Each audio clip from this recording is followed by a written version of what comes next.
Thanks everyone for joining us today. My name is Chelsea Barnes. I'm the Director of Government Affairs and Strategy at Appalachian Voices. Um, Thanks for joining us here on a Thursday afternoon. Today, Appalachian Voices is releasing our new report, the Clean Energy Tax Credits Working for Appalachia. So in 2022, Congress enacted the Inflation Reduction Act, which expanded a suite of tax incentives to support low and zero emissions energy resources, as well as tax incentives to support domestic manufacturing of energy technologies. Since that time, clean energy jobs have been booming across the country, with continued growth expected in the coming years, assuming the continuation of the federal tax credits. These tax credits are having a major impact in Appalachia by boosting local economies, creating jobs with transferable skills in the installation and maintenance of clean energy projects, enhancing energy reliability, lowering people's electricity bills, and saving money for local institutions, such as those folks we've got on this press conference today, and cutting pollution in rural, low-income, and other underserved communities.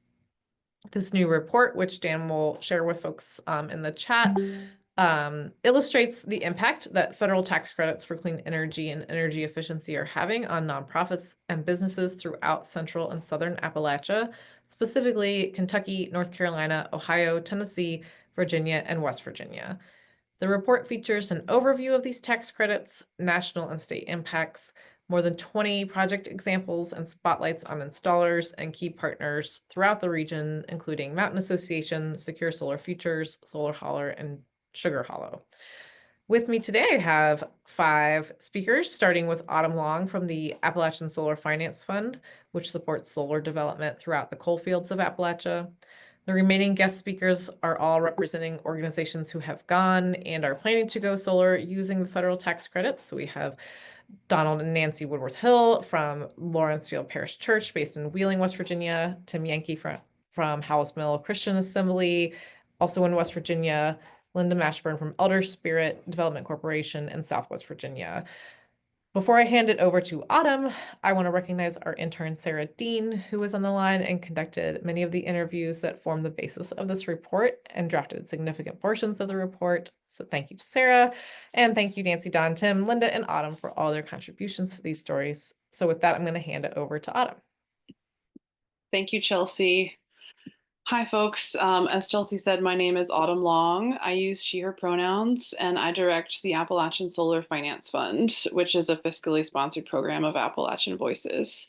We work in close partnership with the Central Appalachian Network, Invest Appalachia, and the Act Now Coalition to catalyze community-driven solar projects across Central Appalachia.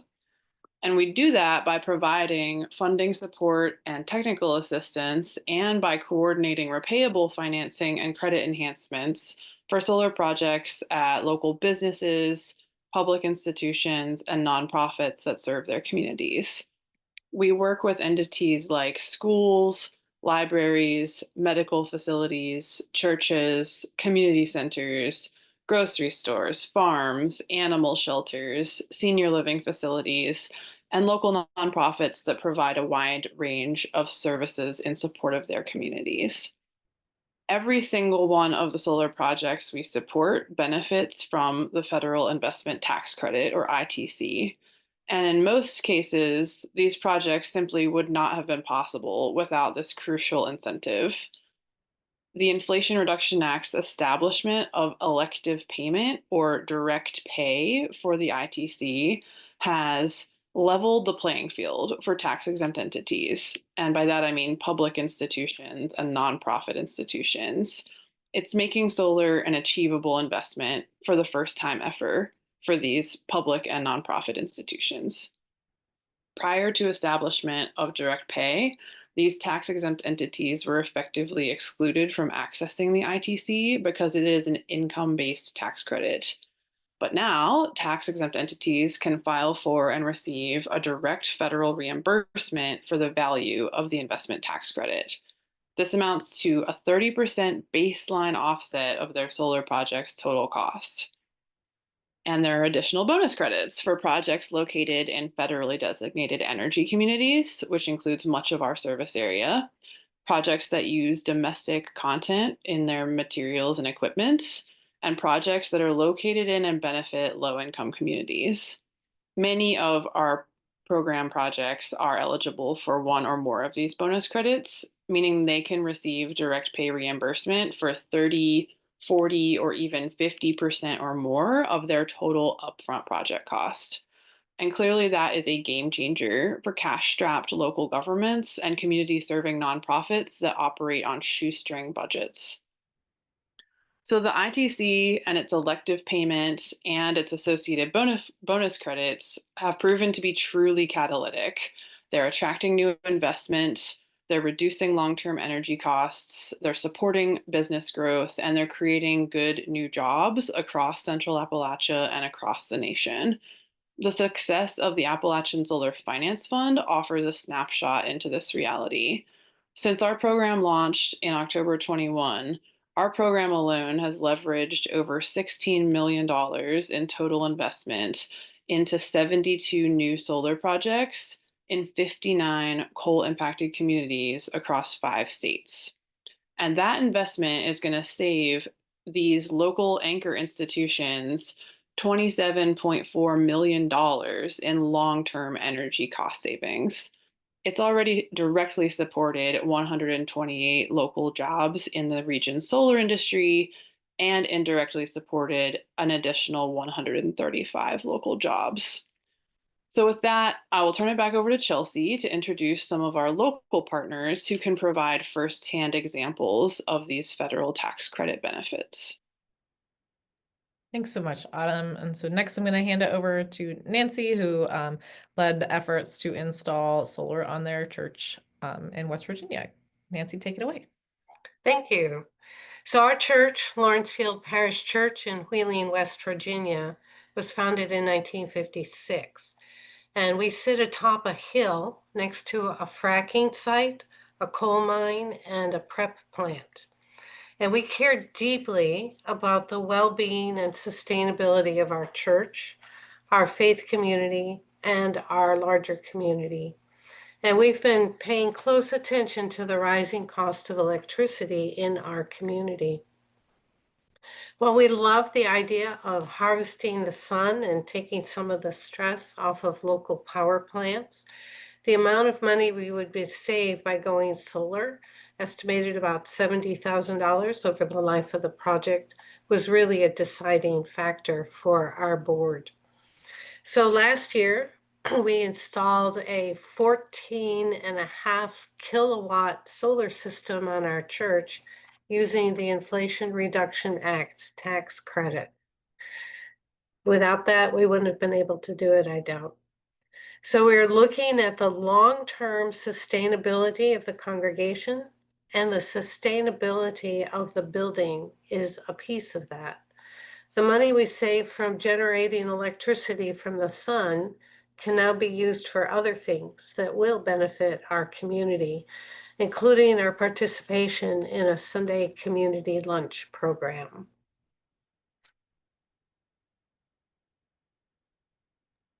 Thank you so much, Nancy, for sharing your all story. Next, we have Tim Yankee from Howells Mill Christian Assembly. Tim, take it away. All right. We are actually 2 years from when we started our solar project, starting to raise money.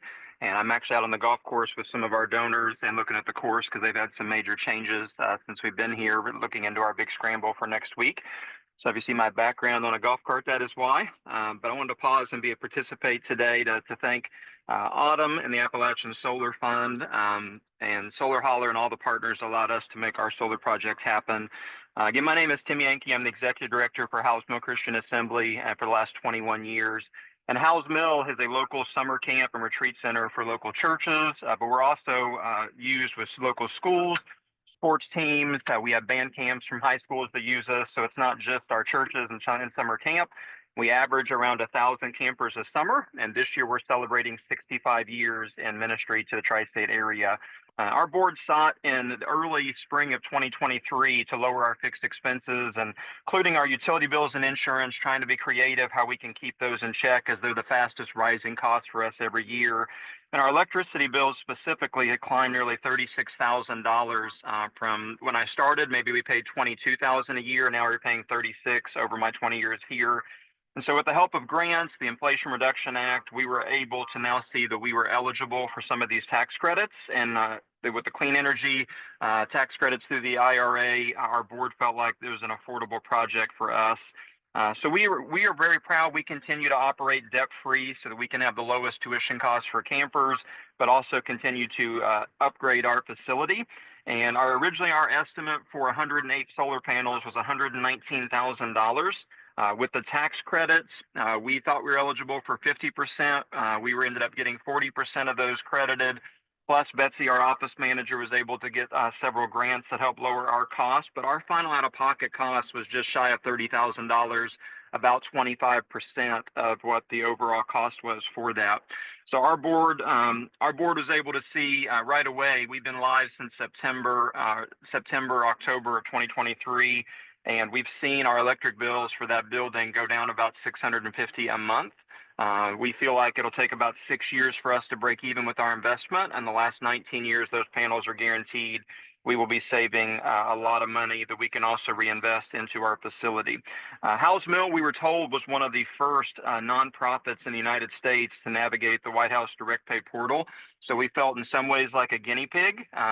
We had to kind of learn it the hard way. They didn't really give us a lot of feedback other than a one-page instructions of how to navigate it, and it helped some. We also found out the hard way. It took us about 7 months to get the tax credit finally from when we filed, and even had a little bit of trouble filing, but they fixed some of those issues, we've been told. And we did get our check that was able to reimburse from our bridge loan. So our board hopes to also add a second phase of 300 more panels, but we continue to partner with Appalachian Voices and the Appalachian Solar Fund, trying to advocate for clean energy, because for our board, it relies on two things heavily. One, if those clean energy tax credits are continued in the future, if we feel like that project is affordable for a nonprofit. And second, if AEP doesn't win their battle to try to change the net metering in West Virginia from 1 to 30%, that would drastically also impact, I think, our board's decision going forward. So thank you for your time, and I continue to do anything I can to help support clean energy and making it affordable for nonprofits. Thanks so much, Tim. Thanks for taking time out of your busy day, and for paving the way for so many others that wanted to take advantage of these tax credits, like our next speaker, Linda. And I'll pass it over to Linda. Okay. Linda Mashburn, and I live at Elder Spirit in Abingdon, Virginia. Elder Spirit is an unusual retirement community in Southwest Virginia because it combines low-income eligible apartments with owned units to make a mixed income place for 55 and older adults, with an emphasis on mutual support and diverse spiritual paths.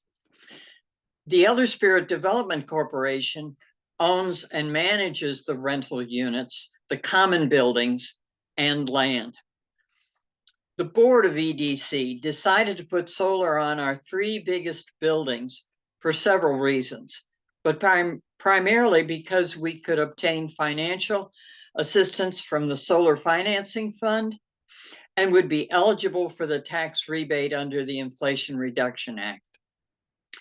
We were especially enthusiastic because of the benefit to our low-income residents, renters, who will have a section of solar panels directly linked to their individual electric meters, and thus have a great reduction in their electric bills from 50 to 100%, depending on their use and the size of their apartments. We may be among the first of low-income retirement communities in the country to offer residents this benefit from solar power, and we would not be able to afford it if we hadn't had the assurance of the tax rebates for nonprofit entities. Thank you. All right. Thanks so much, Linda. So thanks to these folks for sharing their stories and their work to bring new clean energy opportunities to Appalachia. This report comes as Congress is considering budget and tax legislation, and one of the proposals on the table is to repeal or significantly roll back these tax credits that made the projects you heard about this afternoon and so many others made these projects possible. Repealing the tax credits would significantly harm efforts in Appalachia to grow new clean energy economies and save folks money on their electricity bills. So we're urging members of Congress to maintain these tax incentives so that the people of Appalachia can continue to reap the benefits. So with that, we'll wrap up and go to any questions.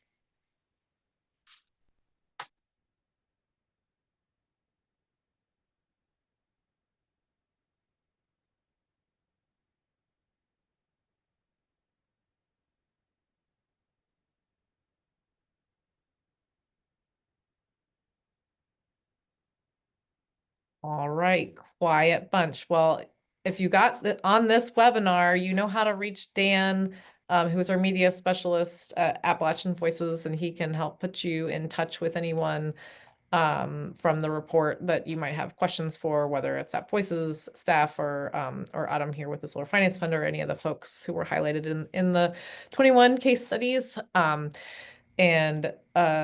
Or encourage you to check it out. And there's also, we'll be sending out a press release later that will have a link to photos from the report that you can use if you need. I'll pause for one more minute to see if there are any questions, and then we'll wrap it up.